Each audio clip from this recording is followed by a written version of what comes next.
not having sex with anybody on the first date. Why? I don't know if I want kids. I'm just being honest. Yeah, I just want to be respectful. How is that respectful? You're taking a lot of stuff out of context. There might be something wrong with you. It's a lot of signs of toxicity. I would give it a try, yeah. You look speechless. You're gorgeous. My name is Shy Monet. I am an actress and I'm a content creator and I am looking for love. My name is Grant. I'm a content creator, musician, and also I own my own business. Is checking your partner's phone a necessity or crossing a boundary? For me, as a man, it's a given. I would definitely give up my passwords, knowing that I have nothing to really hide. If I did have something to hide, I'd probably be like, no, I don't think you should have that, but you know what I mean? So it depends if you have something to hide. I would disagree with that. It depends on how far how far along you want to progress the relationship. I don't think that you need my password if you're just gonna be like, oh, we're going on one date, and then you ditch me. Like, why should I give you my, my phone password? Well, I'm big on privacy. Like, even being in a relationship, I feel like I want to have whatever is for me. I want to keep some things to myself. So I'm not really interested in going through your phone because I don't want you going through my phone. Not because I have anything to hide, but I just want to have some things for myself. I'm not being sneaky. That doesn't mean I'm being sneaky. I just don't want nobody looking through my phone. It's mine. Is it okay to ask a question? So if, let's say if I went ahead and initiated, hey, if you want to look through my phone, would you pass your phone back out of mutual respect? If you offered me to look through your phone, I'm gonna say for why. I don't want to look through your phone. Why am I looking through your phone? Oh, I mean, I just want to be respectful. I mean, what do I have to hide, respectful? Right? Yeah. How is that respectful? Here, look through my phone. How is that respectful? How is that respectful? I just want to know, how is that respectful? Hey, look through my phone. Who is that respectful to? Me or you? How is that respectful? I think it's selfless. You think it's selfless or respectful? I think I would say more selfless than respectful. Okay, but that's more of a you personal thing. Okay. It has nothing to do with me for you to just be like, hey, look through my phone. Especially if I'm not asking for it. Why? Why do I need to look through your phone? Especially if I'm not paying your bills. Why am I looking through your phone? What's in there for me? When I unlock my phone, there's stuff in there for me. I can unlock my phone and check how much money is in my account, check if my following is going up, check if my mommy texts me, my family needs me, my brothers and sisters need me. There's personal things in there for me if I open my phone and look through my phone. What is in there in your phone for me if you be like, hey, look through my phone? How does it benefit me? I feel like if you're doing dirt behind my back, it's going to be presented to me. Okay. Would you date someone who wants kids much earlier than you? And is living together before marriage a must for you? I don't know if I want kids, so I'm just being honest.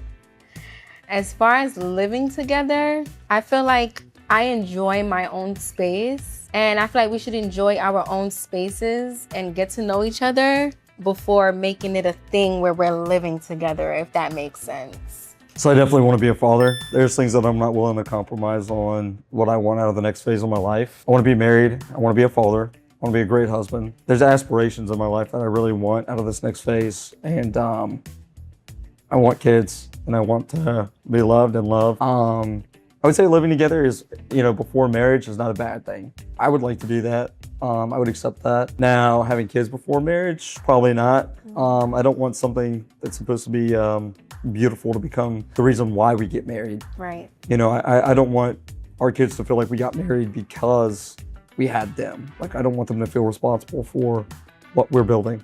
I agree with that. And to be honest, I don't know if I want kids. I say that because I know a lot of people who had kids, they were not married, and then they ended up having children and they're not with the person who they had children with. And that's a big fear of mine. I'm against that. I don't want to raise my kids like how I was raised, just by a single mother and the dad not around. I don't want that. I fear that. So that's why I say I don't know if I want kids, because I see it happen so often where people have kids for someone and it just doesn't work.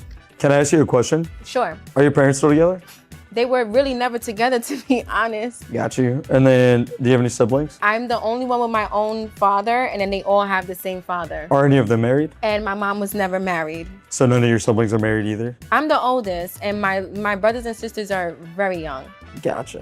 What about you? Were your parents married? My parents are still married. Yes, ma'am. Nice. For how long? I think they're going on like over 40 years now. Wow. My dad's okay. 67. I think my dad's 67 now. That's bad to say. His birthday just passed in May. My mom's like 57, going on 60. So they've been married quite a while. And then my oldest brother's married, so I'm the youngest of three. My oldest brother's been married since I was 18, so about 7 years. So I've had some really good examples growing up of what that looks like. I was gonna say that's understandable why you want that. Also, I didn't have that, and that's what I want. I want what your parents have. That's fair. Is being super close with parents a red flag for you? I will say that it's not a red flag for me, only because I'm not super close to my parents, and that's due to the circumstances. It has nothing to do with me. So I would not make that a big deal just because I understand. Because of my situation, I understand. I'm pretty close with my parents. I wouldn't say that there's an umbilical cord there, but me and my parents are really close. And like my mom would say, is a daughter is a daughter for life, and a man is a son until he finds his wife, right? And so what that basically means, and it translates to, is that someday I'm gonna join another family. Being too close as a woman isn't really a problem for me, but I would say from a man's point of view, if you're too close with your mom and dad, it's probably time to cut that umbilical cord. Does salary matter when choosing a partner? So I'm more of I leave that up to the woman usually. If she wants to work, if she doesn't want to work. I mean, I'm more of a provider. More of a provider and a protector, that's about it. I like his answer. I love his answer. But I do want to have my own thing going on. I do have my own thing going on. I don't believe in just being at home and doing nothing and having my man do everything for me. But I do believe that my man should have something going on. We should both have something going on. I do believe in that. Do you care about your future partner's body count? I feel like we're grown. As long as you are careful, I feel like we're all grown. Just be careful. I would say, yeah, it matters. Not in like a crazy amount of way, but I would say, yeah, because mine's relatively low. And I keep that kind of, it's important to me that I'm not giving my body up to a bunch of women. So I would say that it matters to me, but I'm not really gonna shame you for it or anything like that. I would probably be like, well, maybe you're not my person. Can I add on to that? Of course. When I say we're grown, I don't mean to just go out and be wilding out in the street doing dicks. I don't mean that, but I just feel like we're grown, we're adults. So I feel like if you've had sex with like 6 people, that doesn't mean like, oh my God, that's really ridiculous. Of course, like I said, be careful. Be careful. Is sex on a first date acceptable? I'm not gonna lie, when I was younger, I felt like whatever. But now that I'm older, I feel like letting somebody wait is very important in these times. If you just give it to somebody and they like it, they can just fake it and keep on, just to keep getting what they want. But if you just put them off and keep putting them off and they keep on trying, they can either be just very determined or they really like you. So I just think it's important to just keep yourself on hold, keep your goodies to yourself until you really see how much a person likes you. So I'm not really into having sex on the first date, the second date, the third date, the fourth date. I'm sorry. I'm gonna keep my answer very short. I'm not having sex with anybody on the first date. Good. Not happening. And why? Can I ask you why? Every time you do that, you kind of give a piece of yourself to somebody new, and Exactly. kind of tired of giving pieces away, and at some point you kind of run out. It's a lot of energy exchanging, and it's a lot involved with that people don't really care about. Do you keep or delete pictures of your exes? Gotta go. Out of sight, out of mind. If I'm not dealing with you anymore, goodbye. What am I keeping it for? What is it doing for me? I can have those memories in my mind. I don't need to look at it in my phone. God forbid somebody looks to like it has to go. It does nothing for me keeping past relationship videos, pictures, and messages, and anything that has anything to do with you that we had in my phone. I'm deleting it. I definitely keep mine. I would say in my phone. Why? I definitely just put them in a keepsake in a burn box. Why? That was a piece of my life. My relationships all lasted over a year. So at the end of the day, once you leave this earth, what do you think you're gonna leave behind? It's all gonna be a footprint. You could keep it in your brain. So if you guys made videos and stuff together, you're gonna look at it while you're in a new relationship. You're gonna be looking at it. No, I think you're taking a lot of stuff out of context. That what I'm gonna say is that I wouldn't just pull out my phone in a new relationship and look at photos and videos. What I'm gonna say is though, is that I would keep photos of me and my ex. I still have some in a burn box at my parents' house in Louisiana. And this is why. If I put them in a burn box in Louisiana, I don't have to have it on my brain. And then I can focus on the next chapter of my life with my new woman. And I think that's very noble. And I think that's very being self-aware. Why did your last relationship really end? I was in a relationship for 8 years. It ended because I left New York and I told him, if I'm not able to call your phone and get you, I'm in another state, so I'm not able to pop up on you like I would when I lived in New York to see what you're doing. So when I call your phone, answer the phone, and he wasn't doing that. I would call his phone and he wouldn't answer the phone for days at a time, and I'm in another state. So I just let him know respectfully, like, you know, this is just not gonna work because I'm in another state and you're not answering the phone, and that's disrespectful for days at a time, so I let it go. My last relationship didn't work because we were pretty much just toxic for each other. We both agreed that it wasn't gonna work out. It lasted about a year. My longest relationship was 3.5 years before I made that decision last time. But I don't really, like I said, I don't do the toxicity, and as soon as it starts getting argumentative to a point where it's unhealthy, I usually leave. Can I ask what you guys were arguing about? I guess let me paint a picture for you. So she wanted to go out to Daytona, and that's fine. You know, whatever. While I was on deployment last 2 times, I had let her go out to Daytona. Because that was cool, but I was finally home for once and she was finally off of work for once. And I asked her to prioritize our relationship that night. And instead of sitting down and have a conversation, it went straight into, well, you're controlling and you're this and you're that. And I was like, hold up, I just want to sit down, watch movies, eat dinner with you. I kind of become distant when confronted to a certain extent, especially with a woman. And obviously that was like a stove that was really hot, so I kind of just pushed back. Same night she packed her stuff up and left. And I didn't stop her, I just let it be what it was. Were you over it? Is that why you just was like, whatever? I wouldn't say I was over it at the time. Obviously now, it's been pretty long, so I'm definitely over it now. At the time, I wouldn't say I was over it. I wish it would have stayed, but at that time, but I wouldn't necessarily say that I was over it at that time. You said you wish it would have stayed, but you didn't fight for it either, so why you didn't fight for it? I think there's a point of realism to kind of take into consideration there. Okay, I understand that. Would you date someone who hates your friends? No, not a chance. It's important. If you're gonna be with me, either you're my friends and you're gonna get along, or I'm gonna choose my friends over that person, because I've decided at one point to choose my ex over some of my friends. And I lost some really good friends and then ended up alone anyways. So I would definitely say that I would never date a girl that wasn't like my friends. I care about genuine, loyal, being faithful. If you don't like my friends, there might be something wrong with you, because I take time with picking who I let into my life. I don't just let anybody into my life. I have a very small circle. So if you don't like my friends who I took the time to let into my life, then maybe I have to not let you into my life. Do you shut down in arguments or keep talking? I don't shut down.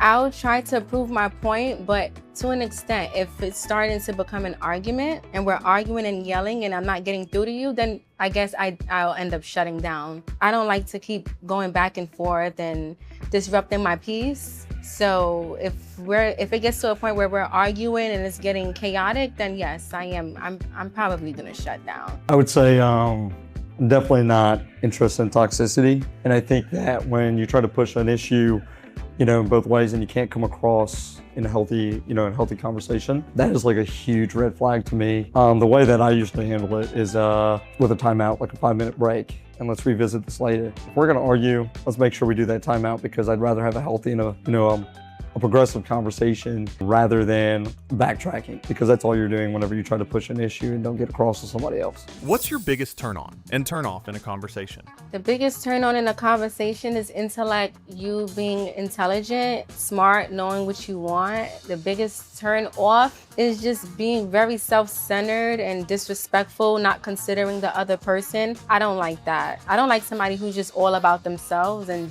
doesn't care about other people. That's the fastest way to get on my nerves and turn me off. My fastest turn on is probably initiation and approach. I don't do the fangirling. I don't do the if you're gonna come after me, light off rep and come off real hot, I'm probably gonna get the ick. So I guess like the approach would be pretty casual. Like I like to have a conversation. I like to fall in love slow in a way, but not too slow. I think if you're waiting 8 years to put a rock on somebody, somebody's hand, you're probably wasting their time. So you like to make the first moves, basically. You don't like someone being all over you. Is that what you mean by fangirling? I would say I like the connection to be more mutual. The approach to be mutual would be a lot better for me. Okay. Would you forgive a lie if the truth was worse? Lie is a lie, no matter big, no matter how big or small. I think you should always be upfront and be truthful, because at the end of the day, like what's gonna happen is gonna happen, and everything is inevitable. You gotta keep it 100 with me at all times. I don't like to be lied to, never. Most romantic thing done for you or by you? The most romantic thing that I've done, I've got a few of them. I'm a romance guy. One of the most romantic things that I've done was I asked this girl to be, which is kind of cliche, I guess, to be my girlfriend at one point. And I laid out roses and kind of did like a little sign and got my buddies all involved in it. And we kind of just like made it happen, I guess, like in a way. Like we kind of put roses that led over to a sign that said, hey, do you want to be my girlfriend? And all my buddies were just there. All the people that not only me, but she also cared about were there. And it was kind of like a real moment. It was like kind of dark outside. There was fireworks. It was actually New Year's like 10 years ago. It's real sweet. I was playing guitar a little bit. This is probably kind of sad because it's so regular to me now. But I mean, the most romantic thing someone has done for me is they lived in Florida, same state as me, but they also would be in New York a lot. So they was in New York, but they flew into Florida just for my birthday and had reservations at a restaurant for me. This is when like Ruth Chris was like a big thing. The restaurant had cute little decorations on the table, and they flew in just for me, just to be there for my birthday. And we had like a nice little dinner. And yeah, that's like the most romantic thing that someone has ever done for me. It's time to find out what the contestants really think about each other without hearing one another. I feel like I like his answers. He knows what he wants. He seems like he is very strong-minded, and I like that about him. I like someone who is very strong-minded and know what they want out of this life, because I'm the same way. I didn't really get any red flags, to be honest. I'm not gonna lie. I feel like he's younger than me. I feel like he's in his 20s, and I'm not in my 20s anymore. Not that it's a problem, but I just get that vibe. I would give it a try, yeah. It's gonna be a no for me. It's gonna be a no. The reason why it's gonna be a no, for one, clearly doesn't want kids. She's made up her mind. That's something that I'm not willing to compromise on. For two, there's a lot of signs of toxicity. There's a lot of aggressiveness in her voice. I think that comes from where she's from, maybe experiences in the past. And of course, that's nothing negative. It's nothing like, that's not a problem. It's just not what I'm looking for. I want someone who's nurturing, like I said, gentle, kind. I just think there's a lot of bravado behind some past experiences, and for me, that's a lot for me to take on. It's a yes from her, but definitely a no from him. Will their opinions change once they finally see each other? Oh, wow. Yeah. You look speechless. Yeah, you're gorgeous. I will say, you're beautiful. Thank you. You're a good-looking man too. Thank you. Yeah. You have nice eyes. Thank you. I have swamp eyes, they call them. So. Okay, well, they're gorgeous. Thank you so much. For me, it's a no. I do apologize. No, you don't have to apologize. I think things for me was, as soon as you said you didn't want kids, that's something I'm not willing to compromise for. Mm-hmm. And then I think also, you have a lot of bravado, behind your voice. Like I have a lot of bravado. Like you're very out there, and like you're very strong, right? Strong-minded. Right, and that's okay. That's not a problem. I know. I'm more on the timid side, unfortunately. Timid? So, yes, ma'am. Unfortunately. Why? I would say I'm more gentle. I'm from Louisiana, actually an hour south of New Orleans, and I grew up catering to my mom. And that's just who I am but as a man. Strong-minded doesn't mean that I'm like intimidating. I don't think it's intimidating. I think it's just that I'd be concerned that I'd be overpowered in a way that's unhealthy. Aww. And I don't want that to be toxic, and I don't want that to become unhealthy for us. That doesn't lead to toxic, but I hate that for you. Yes, ma'am. I'm so sorry. Don't be sorry. Don't forget to subscribe, and see you in the next episode of TONiC.